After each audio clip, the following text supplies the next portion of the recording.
तो दोस्तों मेरे दोस्त मुझे बोलते हैं कि तुम बहुत बोलते हो और तुम्हारे पास हर चीज़ के किस्से हैं। तो मैं उनसे ही बोलता हूँ, किस्से इसलिए हैं कि मैं ज़िंदगी में बचपन से मस्त मस्त लोगों से मिला हूँ। तो उसी कुछ मस्त लोगों में से एक हमारे बहुत ही मस्त बंदे थे, उनका नाम, उनको मैं कह के बुलाऊंगा चिंकी भैया। तो हमारे चिंकी भैया, वो और उनके किस्से, मतलब आप ये सोचो कि स्टैंड अप कॉमेडी तो पिछले 10 साल में इनोवेट हुई है, ठीक है, लेकिन हमारे चिंकी भैया हमारे लिए स्टैंड अप कॉमेडियन थे लेट अर्ली 1980s के आसपास। वो तब से हमारे, और वो मज़ा, मतलब जो लखनऊ के लहजे में कहते हैं ना कि हैरानी की बात यह है कि वो स्टैंड अप कॉमेडियन थे लेकिन उनको नहीं पता था। और ये बात तो उस वक्त हमको भी नहीं पता थी, लेकिन उनके किस्से जो थे वो बहुत ख़तरनाक थे। तो उनका एक छोटा सा किस्सा मैं सुनाता हूँ आपको। तो ऐसा माहौल बनाते हैं, पहले ऐसा माहौल था कि सोचिए 12-15 लड़के, क्लास 5 से लेके क्लास 12 तक के लड़के सब बैठे हुए हैं। और ये होता था खेल के बाद, हम लोग क्रिकेट बैडमिंटन खेलते थे पूरी शाम। उसके बाद शाम घर जाने से पहले एक जमावड़ा बैठता था, घेरा बना के 12-15 लड़के, और बीच में हमारे चिंकी भैया। और फिर चिंकी भैया कोई ना कोई बेहतरीन किस्सा सुनाते थे।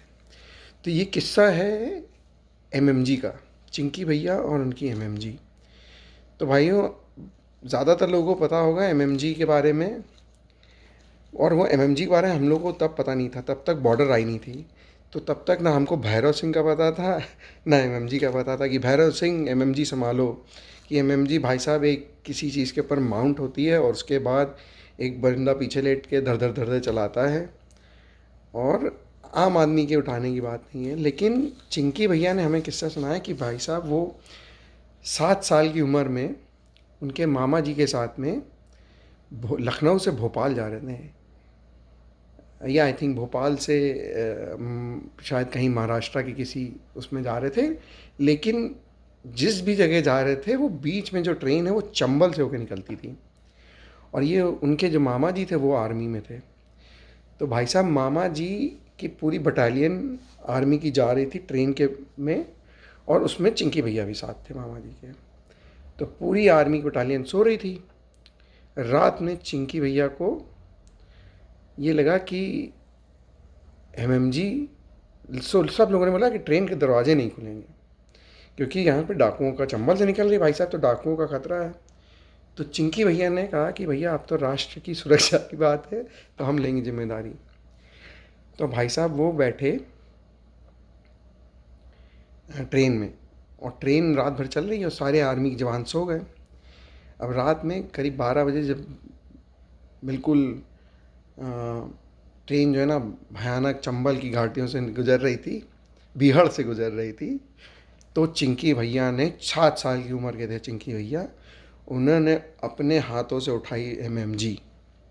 इन हाथों से, नन्हे हाथों से, 7 साल के नन्हे बच्चे के हाथों से एमएमजी उठाई, और वो एमएमजी लेके वो अपनी बर्थ से बढ़े ट्रेन की बोगी के दरवाजे तक। और भाई साहब चिंकी भैया थे, वो तो आम आदमी तो दरवाज़ा खोल लेता है, नहीं, चिंकी भैया ने भाव से लात मारी दरवाजे पे और दरवाज़ा खोला, लात मार के। आम आदमी खोलता हाथ से, वो हाथ से नहीं, हाथों में खैर एमएमजी भी थी उनके, एमएमजी, और उन्होंने लात मार के खोली, और 7 साल का बच्चे ने एमएमजी ऐसे तानी दरवाजे के बाहर, और उन्होंने कहा कि मैंने जो एमएमजी धड़धड़ाई है भाई साहब, ये धड़ धड़ धड़ धड़ धड़ धड़ धड़ धड़ धड़, ये धड़ धड़ धड़ धड़ धड़ धड़, और चिल्ला के बोला किसी चंबल के डाकू की हिम्मत है तो इस ट्रेन पे हमला करके दिखाए। इस ट्रेन की सुरक्षा मैं कर रहा हूँ क्योंकि इस देश में मेरे देश के सैनिक हैं। तो ये थे हमारे चिंकी भैया, और ये था उनका एक किस्सा। मिलेंगे फिर दोबारा, जब मौका मिलेगा फिर मैं आपको किसी, कोई चिंकी भैया का कोई और किस्सा सुनाऊंगा, बहुत किस्से हैं उनके। तो और आज के लिए इतना ही, मज़े करिए, मस्त रहिए, स्वस्थ रहिए।